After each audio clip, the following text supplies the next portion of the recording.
Thank you, Ines. Hello. Nice to have you Hello. here.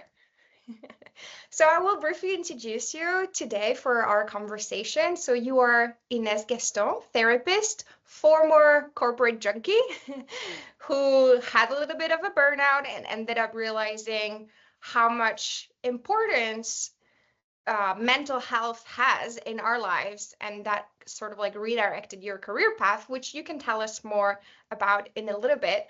But before we jump into this conversation about mental health and the little things we can do every day for our mental health, I would like to bring some context about how you and I met. So I moved to the Netherlands in 2020 and I had a crushing accident. I don't know if you remember the I details. do.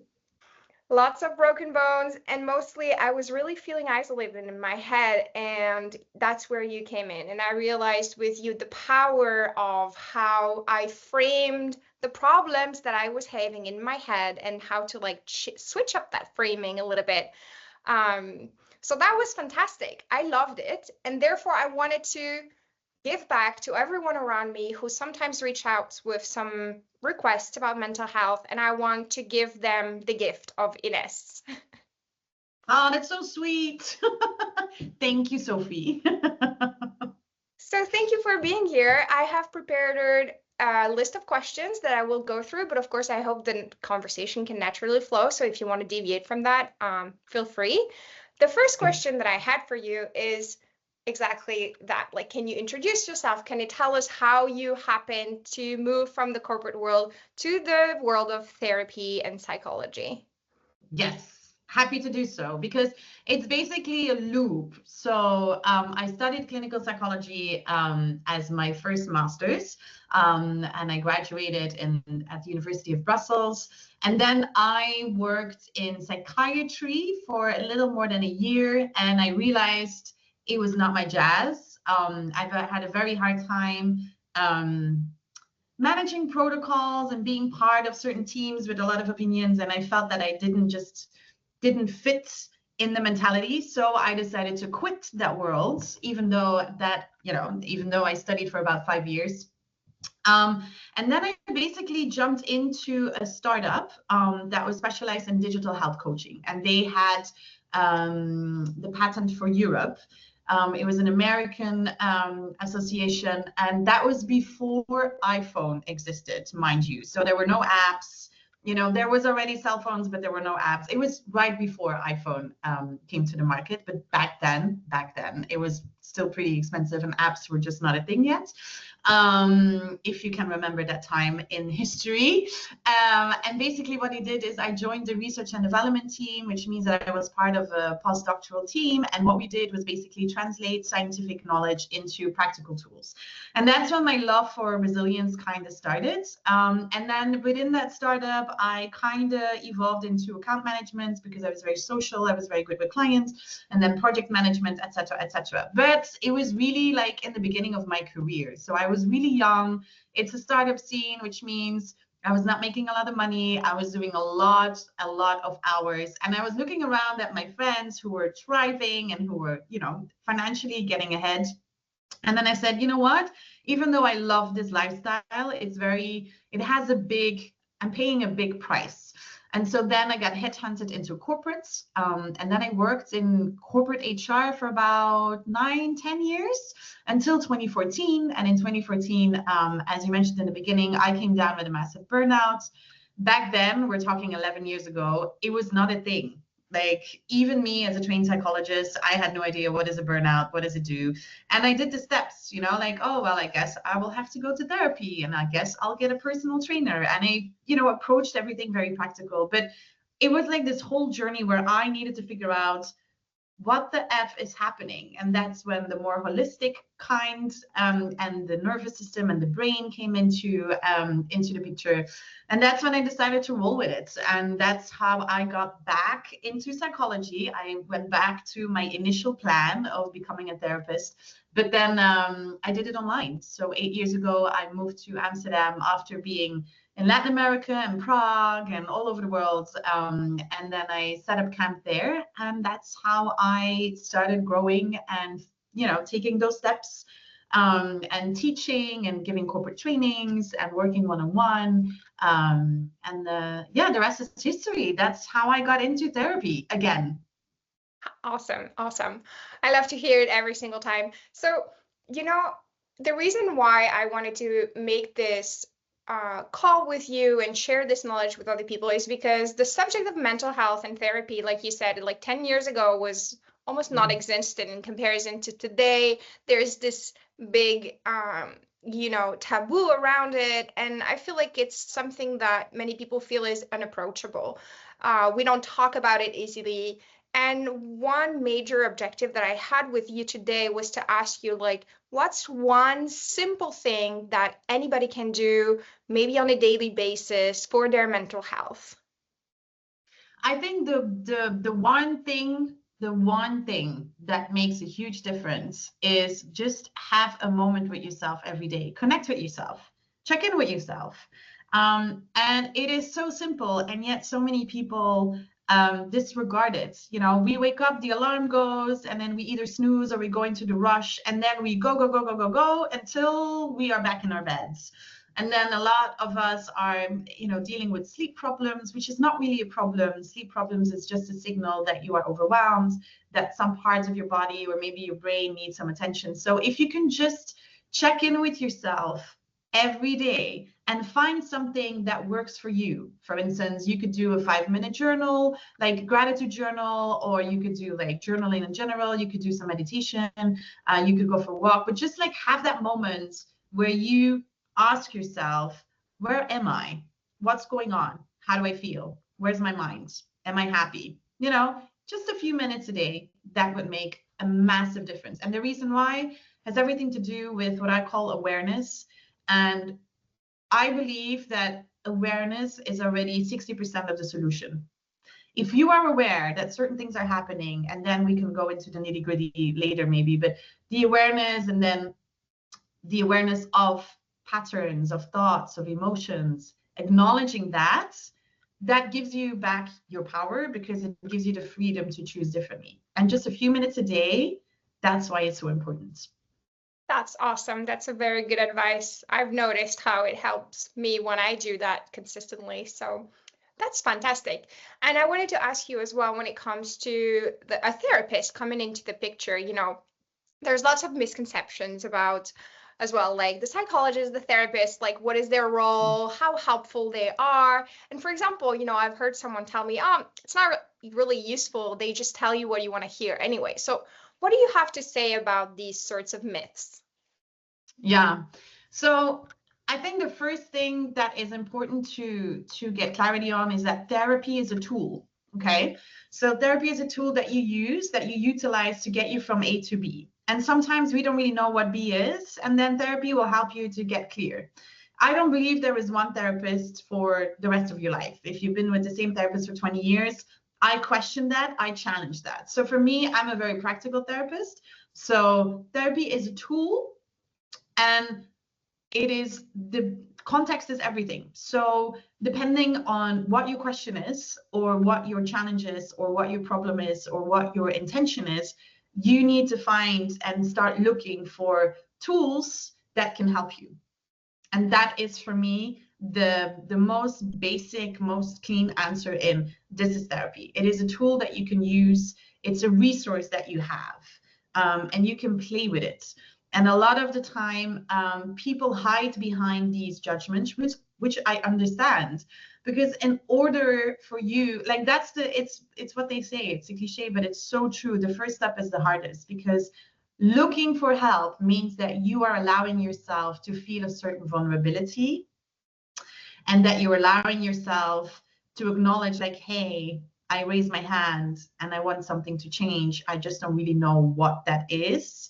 And that comes with vulnerability. And that is something, unfortunately, in our day and age, that people struggle with. I think that one of the things that our generation, especially the younger ones, like people that are now 20, 30 years old, they have a lot of discomfort when it comes to feeling. And so they become very avoidant. And so it's easy to say then, therapy is not really working, just like education is not really working. But in the end, it's really about character building and learning and creating that context and not being, let's say, at the mercy of the context, but really taking back that power and building it. And therapy is a tool that can help you do that. Yeah, that makes sense. So instead of avoiding the big thing, it's seeing that it's not working and trying to like avoid it, just kind of like facing it. And the first step being, okay, I acknowledge that something is wrong here. Got it. And then the therapy helps you to get from point A to point B, which leads me to my next question. Especially in today's technological world, it's so easy to see other people getting from their point A to their point B. We scroll on social media every day, seeing the success of others, because of course we only share about our successes online. And I find that this is something that, of course, I struggle with, and I think a lot of people struggle with is this, comparison that we constantly go through on social media. So how would you approach that issue? Like, what would you say to someone who feels like they're constantly comparing themselves to others online and feeling bad about it? Yeah, I think the most important thing, the first thing is whatever emotions that you feel, let them be there. Allow them to be there. Because a lot of us subconsciously, when we feel that, we judge ourselves and, oh, we should not do this. Like, we should not feel this way. But the fact that, like, work with it. And this is one of the key topics. Like, if you can understand this, you can make a big difference in your life. Emotions are not here to punish us or to be bad or to be negative. Emotions are actually here to teach us something. And just embracing that and owning it, even, I mean, don't get me wrong, it is really getting into the discomfort and getting into like, ooh, I don't really know how to do this. And it's a lot. And I don't really know what to do with myself right now. But just allowing that and working with that. And that's why awareness and therapy, those are already two tools that you can use, but work with these emotions. And then from a more practical point of view, to answer your question, comparing yourself to others it's never going to bring you happiness. But we do it naturally, which is okay. But just remind yourself that, first of all, just as with looking at stuff, context is everything. And everything that you see on Instagram or on social media in general, that is not the whole picture. It's just a fragment of it, right? But then we create these stories, which is what our brains naturally do. So just use it as inspiration. And if you feel that you're falling behind, then you can either use that as a motivation to go harder, or you can use that as a reason to validate and to become aware that you have certain thoughts about yourself that you might want to change, because being judgmental towards yourself or not celebrating yourself is not going to get you to where you want to go. And that is a process. Yeah, got it. And just in general, and more generally about our use of social media or other types of media, like consuming the news, watching TV, which is very, very overwhelming these days. And I'm sure there will be many other moments where it still feels overwhelming. Do you have any advice about that, about our consumption of information in general? Yeah, so for me personally, I got rid of my TV 12 years ago, and it's been the best thing ever. Because there was a study that I read, it's like boredom to brilliance. And especially if you're ambitious, I'm an entrepreneur, I travel a lot, I get creative, I need inspiration. So I need to create that space in order for ideas to come, ideas to emerge. And we live in a society where we have so much available to us, which is good. But once, like with everything in life, when you lose yourself in that, it doesn't really add anymore. So it's becoming a thing, a decision of what are your intentions, right? So I got rid of my TV because I was like, it's too easy. I don't have the discipline to not watch TV if I have TV. So I'm just going to get rid of it in a whole. And then I was bored in the evening, but that made me start music again, drawing, writing, all that jazz. So it was beneficial. It was a bit uncomfortable in the beginning, but you just become intentional. And I want to watch series and I want to watch movies, but then you just use a computer and a tiny beamer and you're good, right? And it's the same with social media. I love social media. I think it's really, really powerful. We can do so much good. Like, social media is helping us to connect, but it's also giving us access to so much information. But it is not a library, meaning a lot of us are considering, Instagram as a new oracle right now, while it's just snippets of information. And one of the concerns that I have is that we need to keep using our critical minds. We need to keep asking questions, but social media can be really good to inspire you, to trigger you in a way, but then do something with that information. Don't just consume.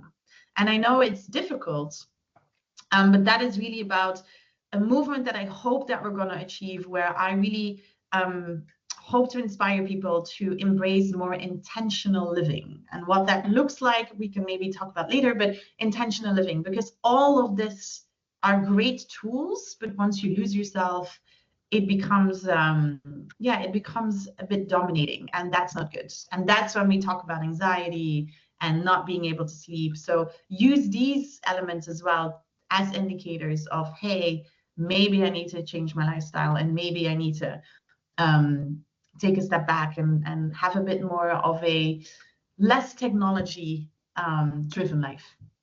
Yeah, totally. Because those companies, they will never put the barriers and the boundaries that we need. So I think the example of the TV is a great one. I wish I had the strength to do that. Maybe I will one day get rid of my TV as well. I think about it all the time. Maybe you should do it. So maybe I should. I also think about deleting the social media apps, or at least decreasing my time on it. And it's true that once you do go through the difficult stage of putting those boundaries, it's so rewarding in terms of realizing how much time you gain, how much control you gain as well on your emotions and the things you want to be doing instead of consuming all the time. You're more the ones creating. Yeah. So I love that. Yes. Yeah. And it's not easy. Listen, I love social media. I get lost sometimes in social media. It's normal. We have our moments. Like, I think that we need to stop also lying to ourselves and becoming Superman. We have moments where we are all tired and we just scroll, or we binge watch a Netflix series over the weekend. That's not a bad thing. But when that becomes your lifestyle, then you lose connection, especially with yourself. And that's when you stop processing. And that's when your body is literally going to give you signs that is going to invite you to change that lifestyle. Yeah. That kind of reminds me of one of the things you were telling me when I was going through that therapy with you, is that, I had the tendency of framing things as problems that I needed to solve. And I remember you were telling me, it's not a problem unless you make it a problem. And that really helped me switch my mindset about certain things and being like, okay, it's not a problem until I decide that it's a problem. And I think that really empowered me to look at things more critically and comfortably and with less judgment towards my actions, and eventually helped me to resolve the things that I wanted to resolve. So that's great. That leads me to my next question, which goes back to the world of information and news that we see on social media, online in general, on TV. I feel like it's a lot of the uncertainty that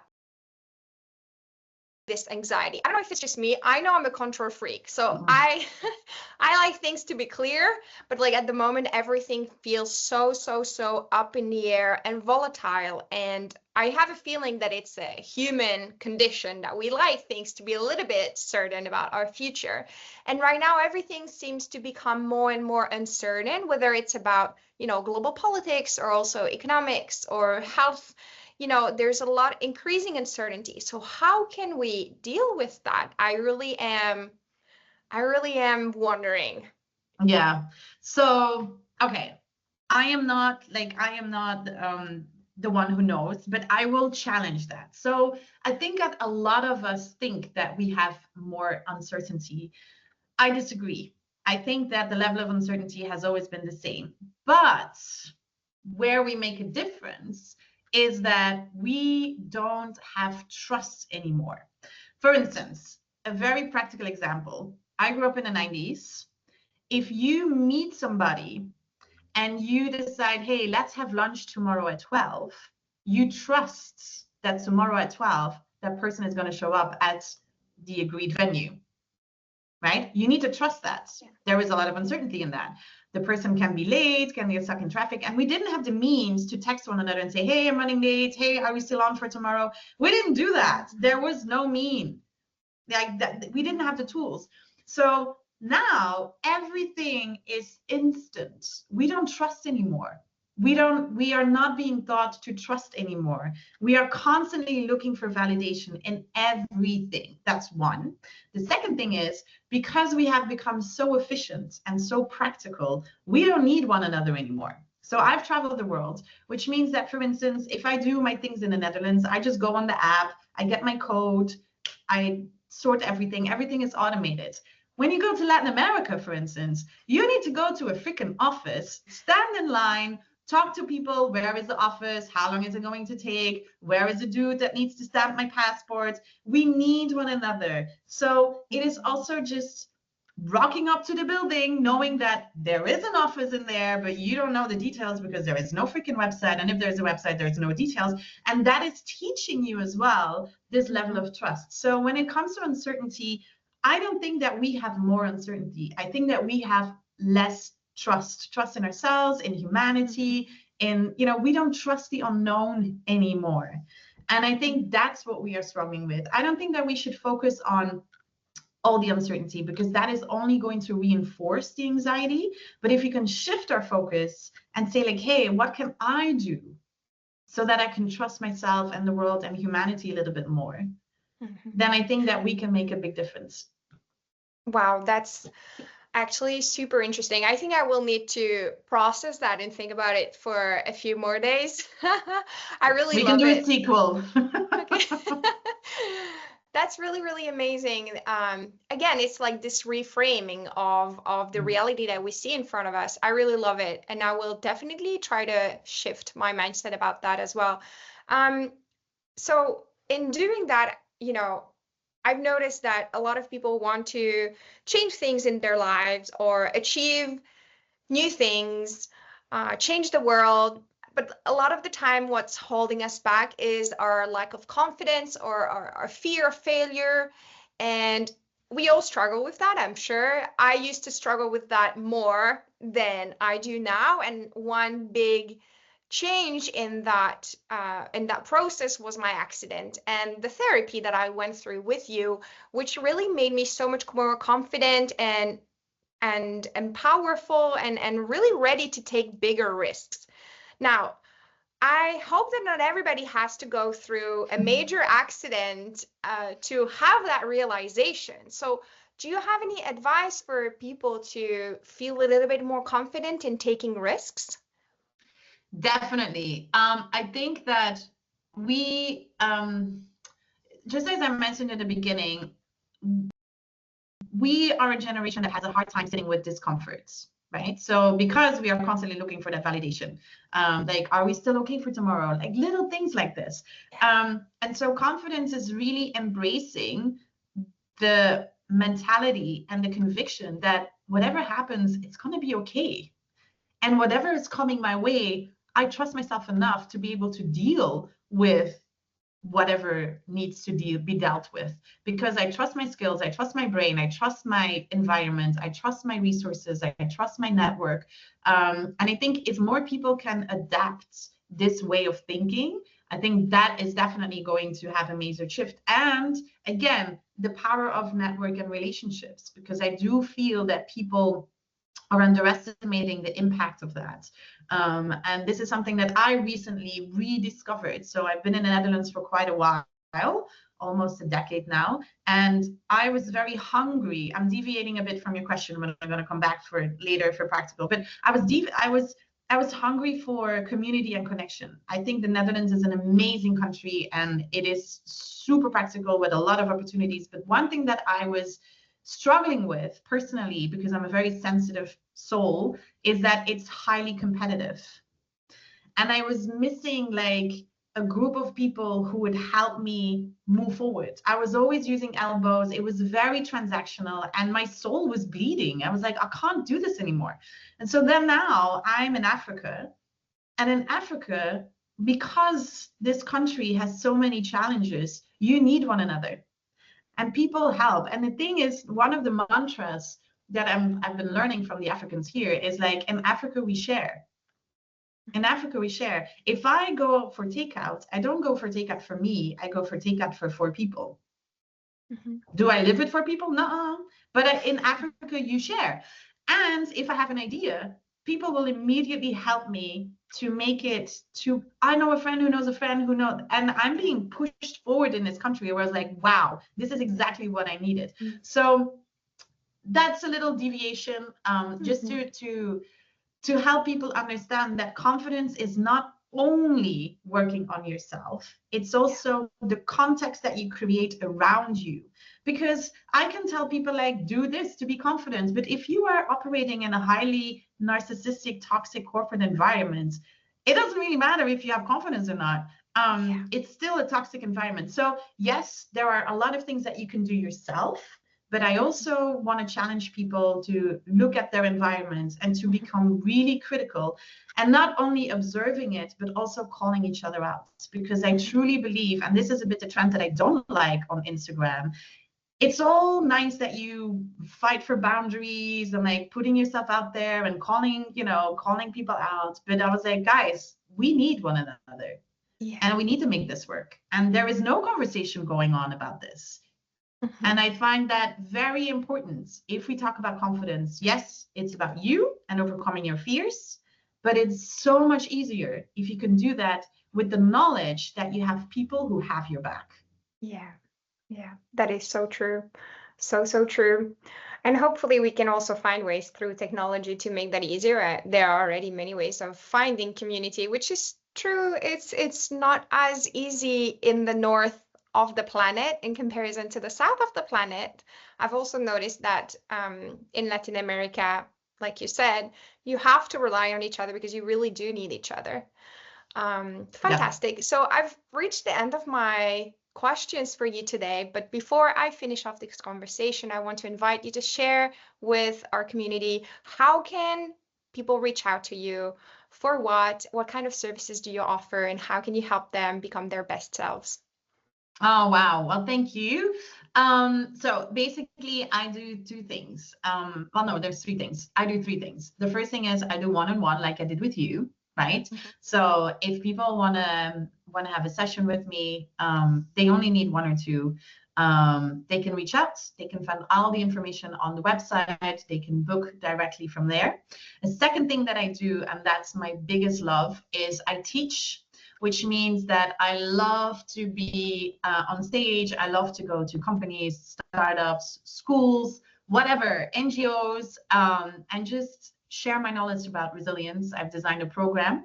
And then that's the third thing that I do. I have a 3-month program with small groups of 10 people where I help people understand how they can build their resilience based on 6 fundamentals. And that's what we teach. We launch it 3 times a year. And that is what's happening. So whatever you feel like doing, just, they can always reach out and we can have a chat about what could be the best fit. Super. Sounds awesome. What I can only hope that people experience the transformative power of your knowledge and your wisdom. And yeah, thank you so much for taking the time to speak with me today, Ines. I wish you the best. Thank you, Sophie. And thank you so much for, acknowledging my work. I really appreciate it. It's always good to see people grow and then people reaching out again to let us know how they're thriving in life. Because usually, let's be honest, I only see people at their worst. So it's really nice to also be invited and to see people at their best and to be part of that story as well. My pleasure. Thank you so much, Ines.